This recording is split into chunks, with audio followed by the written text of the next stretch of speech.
पूज्य यीशु की प्रभु यीशु क्रिस्त में प्यारे भाइयों बहनों, नवजीवन का संदेश इस शीर्षक के अंतर्गत प्रतिदिन का ईश्वर का जीवंत वचनों को सुनने के लिए, समझने के लिए, उन वचनों को ग्रहण करते हुए उन वचनों के अनुसार जीवन बिताने की शक्ति, सामर्थ्य, कृपा, अनुग्रह मांगने के लिए और एक सुंदर क्रिस्तीय जीवन बिताने की कृपा मांगने के लिए मैं आप सभी लोगों का हार्दिक स्वागत करता हूं। आज नवंबर की 15 तारीख है, शुक्रवार का दिन है और आज के दिन में प्रभु यीशु मसीह हम सभी लोगों को सतर्क रहने के लिए, सावधान रहने के लिए, तैयार रहने के लिए, प्रभु के साथ जुड़े रहने के लिए, प्रभु के वचन के अनुसार जीवन बिताते हुए एक सुंदर क्रिस्तीय जीवन बिताने के लिए प्रभु हम सबों को निमंत्रण देता है। और प्रभु आज के सुसमाचार के द्वारा पुराने जमाने की कुछ घटनाओं को हम सबों को याद दिलाता है। जैसे कि आज के सुसमाचार के शुरुआत में हम पढ़ते हैं संत लूकस का सुसमाचार अध्याय 17 पद संख्या 26 से 37 का प्रसंग है। इसमें बताया गया है, नूह के दिनों में जो हुआ था वही मानव पुत्र के दिनों में भी होगा। यानी कि नूह के दिनों को याद दिलाया गया। नूह के दिनों में क्या हुआ था? उन दिनों में नूह के जहाज पर चढ़ने के दिन तक लोग खाते पीते, शादी ब्याह करते रहे। लोग अपने ही काम धाम में व्यस्त रहे। शादी करना, खाना पीना, जाना आना, उठना बैठना, अपने कार्यकलापों में व्यस्त रहे। लोगों के पास ईश्वर की ओर देखने के लिए, ईश्वर क्या चाहता है इस बात को समझने के लिए समय नहीं था। व्यस्त बहुत थे दुनियादारी में, दुनिया के कामकाजों में लोग व्यस्त थे। लोगों ने कभी अपनी आत्मा को बचाने के लिए कुछ भी नहीं सोचा, कुछ भी ध्यान नहीं दिया। अपने ही एक दुनियादारी के जीवन में खोए हुए थे। तो अचानक क्या हुआ? तो जल प्रलय आया और उसने सबको नष्ट कर दिया। लोग तैयार नहीं थे। जल प्रलय आया और लोग तैयार नहीं थे, इसलिए सबके सब नष्ट हुए। दूसरा पुराने विधान का जिक्र हम सबों के सामने किया गया है, सदोम और गमोरा शहर की। वहां पर क्या हुआ? प्रभु का वचन बताता, लोट के दिनों में भी यही हुआ। लोग खाते पीते रहे, लेन देन करते रहे, पेड़ लगाते और घर बनाते रहे। परंतु जिस दिन लोट ने सदोम छोड़ दिया, ईश्वर ने आकाश से आग और गंधक बरसाई और सबके सब नष्ट हुए।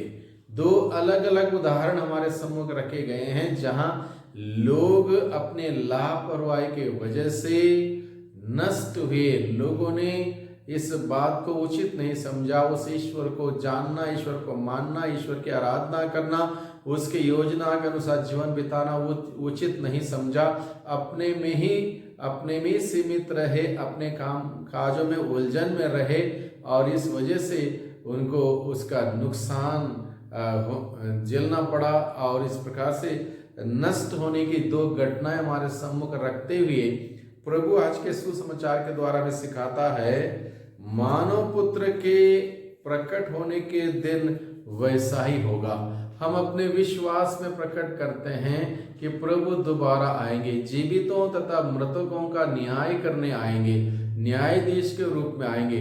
जब प्रभु आएंगे, क्या मैं उस दिन प्रभु का सामना करने के लिए तैयार हूं? किस प्रकार का जीवन मैं बिताता हूं? इस बात पर ध्यान देने के लिए प्रभु आज के सुसमाचार के द्वारा हम सबों को अवगत कराता है, सचेत करता है, सावधान रहने के लिए करता। अगर सावधान नहीं रहेंगे, सचेत नहीं रहेंगे, जो पुराने विधान में हुआ, जैसे लोट के समय में हुआ, सदोम गमोरा की दशा हुई, नूह के समय में हुआ, वैसे ही हो सकता है। इसलिए प्रभु क्या कहता है, मानव पुत्र के प्रकट होने के दिन वैसा ही होगा। उस दिन जो छत पर हो और उसका सामान घर में हो, वह उसे ले जाने के लिए नीचे ना उतरे, जो खेत में हो वह भी घर ना लौटे।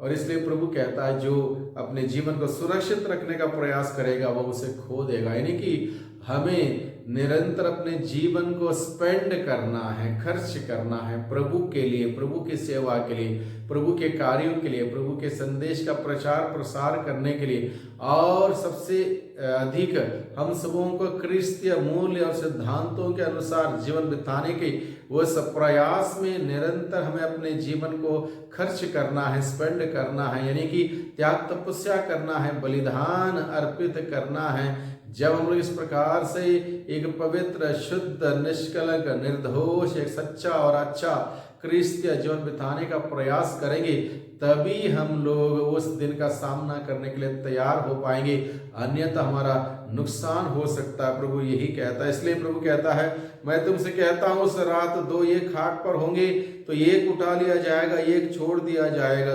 दो स्त्रियां साथ साथ चक्की पीसती होंगी, एक उठा ली जाएगी और दूसरी छोड़ दी जाएंगी।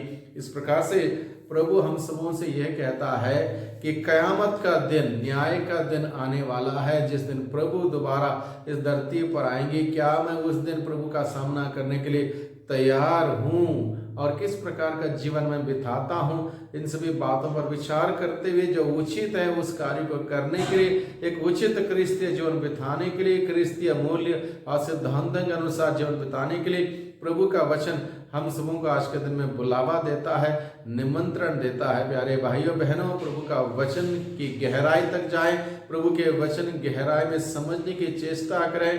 प्रभु नहीं चाहता है कि हम में से किसी का भी किसी भी प्रकार का नुकसान हो, नष्ट हो, प्रभु नहीं चाहता। इसलिए प्रभु ने पुराने विधान के कुछ घटनाओं को हमारे सम्मुख रखा, इतिहास की कुछ बातें हमारे सम्मुख रखी, नूह के जमाने को याद दिलाया, सदोम गमोरा की दशा को याद दिलाया, लोट के समय क्या हुआ इस बात को याद दिलाया। इसलिए प्रभु इन सभी बातों को, इसलिए हम सबों से कहता है कि हम सभी इन सभी बातों से, पुराने लोगों की गलतियों से हम सभी सीखें, एक उचित, एक सच्चा, एक अच्छा क्रिस्तीय जीवन बिताएं। इसलिए प्रभु हम सबों को बुलावा देता है, प्रभु के बुलावे को स्वीकार करें, उस बुलावे के अनुसार जीने के लिए हम प्रयास करें, सतत प्रयास करें। प्रभु का वचन हम सबों के पास है, उसको पढ़ें, उस पर मनन चिंतन करें, प्रभु के सानिध्य में जाएं, प्रभु के सानिध्य में बैठकर प्रभु के साथ अपना रिश्ता, संबंध मजबूत करें, प्रार्थना में आगे बढ़ें और हमारा विश्व